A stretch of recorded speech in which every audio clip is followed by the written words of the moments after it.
Tonight, we stop if we can. A new braking system that challenges conventional ideas and designs. We look for a solution to infertility. This is the very first time that doctors have been able to view this region of the body. And we listen. So let's see what my ear has to say for itself. What will we hear beyond 2000?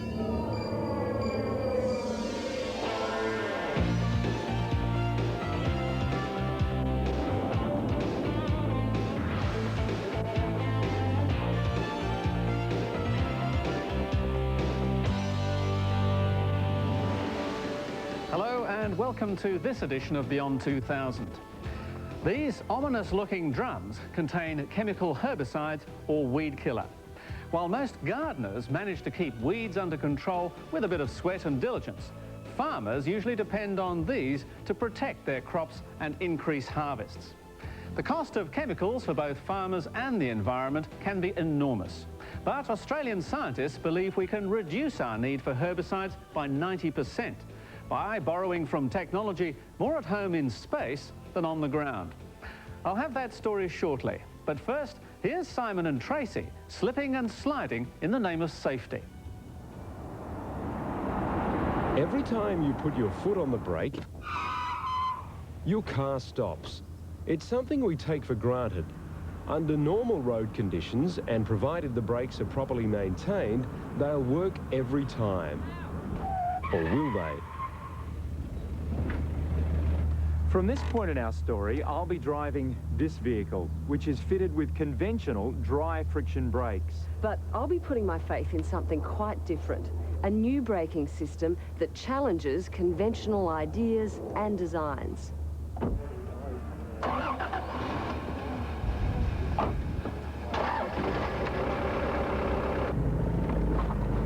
And faith I may well need to stop this car because my brakes are wet with oil.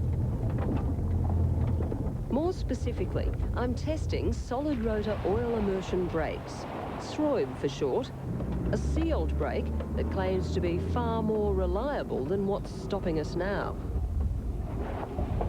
In highway driving, overheating most commonly affects brake performance. But driving off-road presents a tougher challenge. This is where mud, dirt and water are most likely to find their way in between the brake pads and the disc, causing them to fail. Water and dirt get in because brakes are open to the atmosphere in order to vent friction-generated heat. As we've established, brakes work according to the principles of friction. Without friction, we have perpetual motion and a lot of car accidents.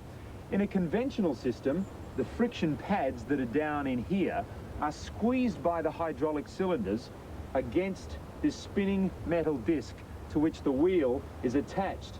But the net result of that process is this horrible toxic residue. And a lot of heat. To keep that brake residue in and dirt and water out, the brake could be enclosed. But then, what about overheating? Well, oil is an effective heat exchange medium, so oil solves the cooling problem. But it creates a problem of its own, a problem no one could really solve for standard vehicles until now. Oil's probably the last thing you'd expect to find in a brake because a lubricant reduces friction.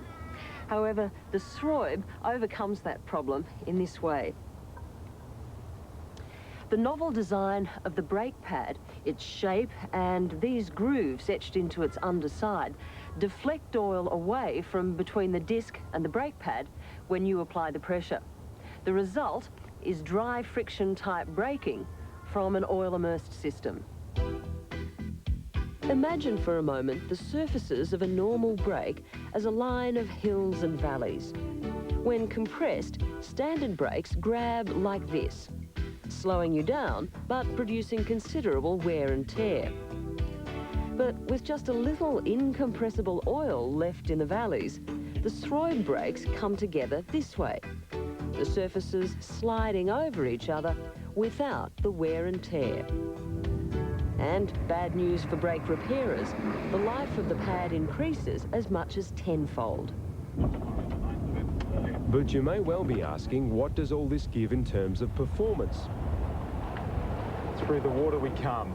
And this is where the brakes of this vehicle are being absolutely saturated. Now we try and keep an even speed as we go up this ramp. It just becomes a little difficult here into the sun. Hold the line as we go over the top. And then I'll hit the brakes. And I'll hit the brakes now.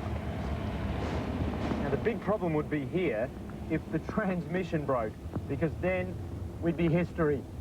Wet and dirty, my brakes failed miserably. I was hoping for a bit more stopping power than that, and this course was sure to test the engineering under the pedal.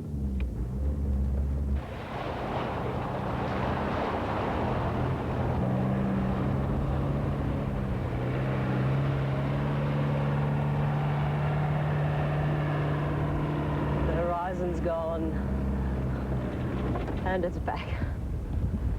Oh. And the brakes are there too.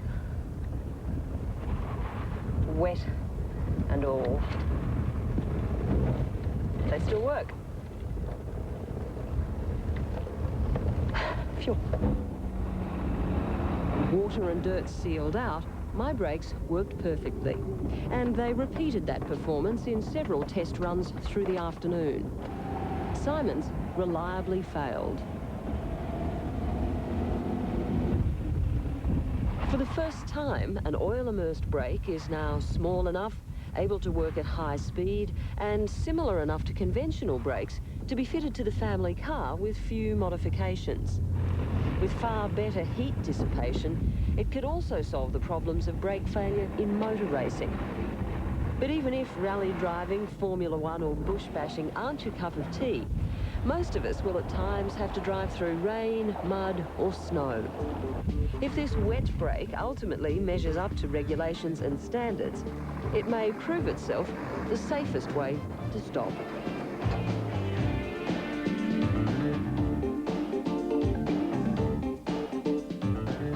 Still to come, how lasers are giving us a clearer view of our universe.